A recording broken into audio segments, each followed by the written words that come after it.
and today in this video I'm going to show you how you can share internet via Bluetooth tethering in your device Oppo A57s.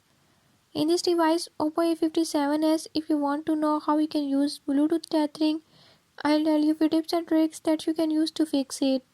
Before we move to the video, if you are new to my channel, don't forget to subscribe and press bell icon.